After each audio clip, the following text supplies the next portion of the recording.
Acum plec de la ANAF, numai aici să ne ajungeți și vă spun imediat acasă ce am făcut. Salut, prieteni! Acum vin de la ANAF și să vă spun ce am făcut și ce e important să știți când închideți o firmă. Dacă ați închis mai multe firme, ați văzut că teoretic trebuie să fie ușor. Deci am fost la doamna care se ocupă cu actele de firmă. Deci sunt firme speciale, da? Dacă doriți să închideți o firmă, mergeți la un cabinet care se ocupă de firme și acela se ocupă de închiderea firmei. Îi dați doar împuternicire la notar și el se ocupă de tot. Ca să închideți firma, ca să vă spun ce am pățit eu, de tot m-am plimbat la ANAF, că așa e la noi în România, te plimbi puțin și până la urmă nu rezolvi nimic.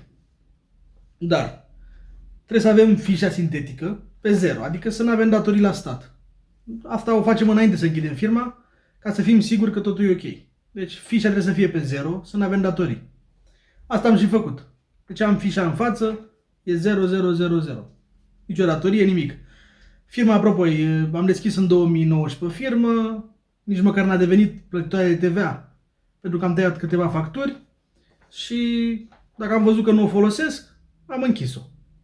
Simplu și ușor. Am luat certificatul pe zero, deci n-avea rulaj, a avut decât am fost angajat pe ea, i-am plătit impozitele. Bun, mergem mai departe. Am fost la acte, ca să depun pentru închiderea firmei, am dus tot ce trebuie. După ce am terminat de dus, doamna de acolo știu că declară monitor oficial și face toate demersurile în raza județului în care sunteți.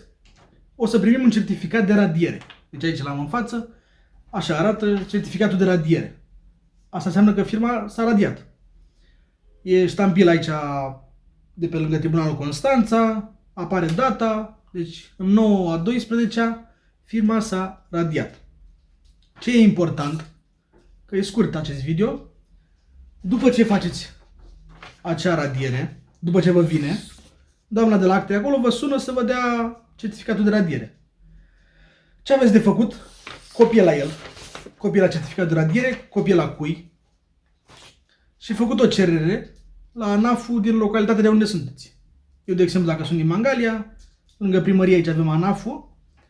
Domnule director, subsemnatul, cum vă numiți, domiciliat, așa, vă aduc la cunoștință că societatea la care am fost administrator, SC, cum se numește, s-a radiat prin cererea numărul din data D, în baza rezoluției numărul din data D. Și data eliberării certificatului de radiere. Asta e foarte important. Deci după ce închideți firma, duceți această cerere la secretariat împreună cu copia după certificatul de radiere și le lăsați acolo ca să ia în evidență ANAF-ul din localitatea voastră că e închisă, ca să nu vă mai dea bătăi de cap, să vă mai apară după aia penalități sau altceva. Deci după ce va veni la de radiere, nu stați gata, să spuneți că am scăpat, am închis firma și uitați de ea. Că puteți să vă treziți peste câțiva ani că vă vine de plată o grămadă de bani. Dar care a fost problema mea principală? Am făcut pasul ăsta. Că am închis mai multe firme, deci nu e prima firmă care o închid. Am avut și în IT și în mai multe chestii. Dar asta e ultima care v-am spus, nici măcar plătitoare TVA n-a fost. Deci a fost o firmă mai mult în stand-by, așa, câteva facturi au fost tăiate pe ea și a trebuit să o închid. Bun. Era pe zero firma. Nicio datorie, verificat la ANAF, verificat în spațiu privat virtual, peste tot. 1. După ce am avut ăsta, am avut certificat de radiere, am dus la secretariat copia după certificat de radiere, dar problema apare după aia. La celelalte firme n-am avut problema asta, doar la firma asta, ultima firmă. Comunicare adresă. Deci, practic, sunt dat în judecată de ANAF-ul de la Galați. Bun. Sunt chemat la tribunalul de la Constanța. Bun. Da? Persoană desemnată, nu știu ce, nu știu ce. Problema este aici că din 2019 au văzut ei că mai e de plată 148 de lei. Din 2019. Deci în anul în care firma a fost la început deschisă, dar a urmat 2020, s-au plătit impozite și tot așa. Nu știu, deci după ce ăsta de radiere l-am în mână. Asta înseamnă că firma s-a radiat. Vine de la judecătorie că sunt chemat să mă prezint, am de plată 148 de lei și ANAF-ul se opune acestei radieri. Deci 148 de lei. Nu știu dacă se vede aici. O să tai și o să arăt mai bine. O să decupez și o să pun aici lângă mine. Deci pentru banii ăștia se opune ANAF-ul de la Galați ca să închid firma. Am fost din nou la ANAF la Mangalia. Toate hârtiile astea. Deci cu tot ăsta ce-i depus la tribunal la Constanța, am fost din nou la Mangalia. Bineînțeles că ați văzut cum e la ANAF. Paznicul te ia cum te ia.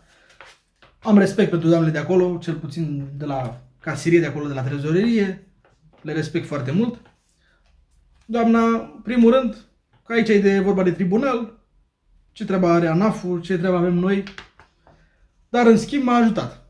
A urcat din nou sus și mi-a mai scos încă un certificat. Deci din 2021, 28/1/2021 e scos certificatul ăsta. Și a venit și mi-a comunicat.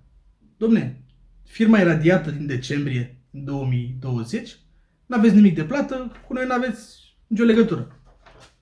Nu, n-am nicio legătură. Și ce fac cu ăsta?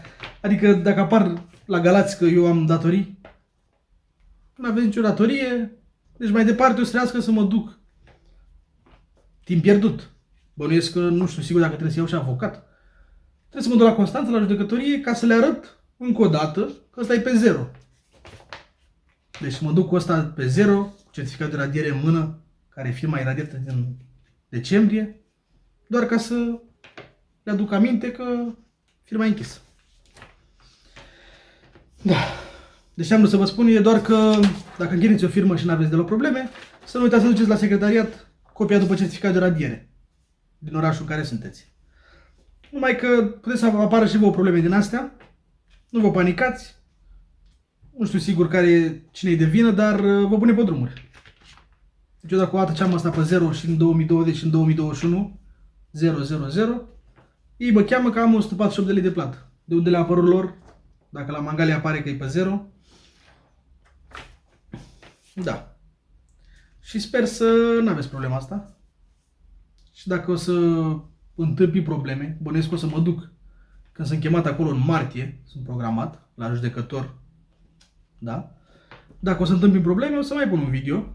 Dacă nu, înseamnă că doar am arătat fișa sintetică pe 0, certificat de radiere și înseamnă că a fost o greșeală de la ei. Dar greșeală care o să-mi ia mie niște timp, niște bani, să mă duc la Constanța. Da. Deci aveți grijă mare că mai greu se închide o firmă decât se deschide. E ușor de deschis. Ai niște bani, în 2 săptămâni e acasă cuiu. E de închis, de 2 luni de zile alerg ca să fiu sigur că totul e ok. Dar v-am spus, vine acasă o adresă, schemat la judecătorie, că mai apar 148 de lei.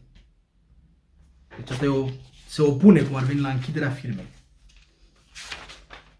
Da. Ce să zic, am vrut să aveți grijă mare când închideți firma, pentru că nu e ușor de închis o firmă.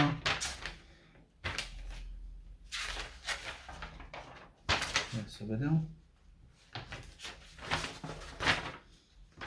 Ce mai caut eu pe aici?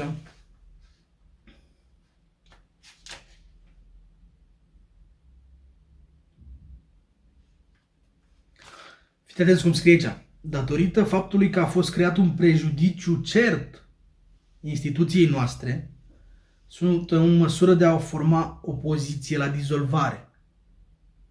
Da? Deci pentru 148 de lei. Dar eu în ziua aia când am primit asta m-am dus direct cu 148 de lei, am dus la caserie, domnule, trebuie să plătesc și eu. Bine, hai să verificăm. Nu aveți nimic de plată. Timpul, cine îl plătește timpul care îl pierde acum? Și stresul. Că e un stres, nu? Da. Asta am vrut să spun că e o prostie. La noi în România alergăm degeaba. Deci ne învârtim așa în cerc. Și de aia mă plimb eu pe la ANAF. Ca să nimic. Da, mulțumesc de vizionare. Dacă aveți probleme, lăsați în comentarii. să mai discutăm de ele, să ne mai relaxăm. V-am lăsat. Pa!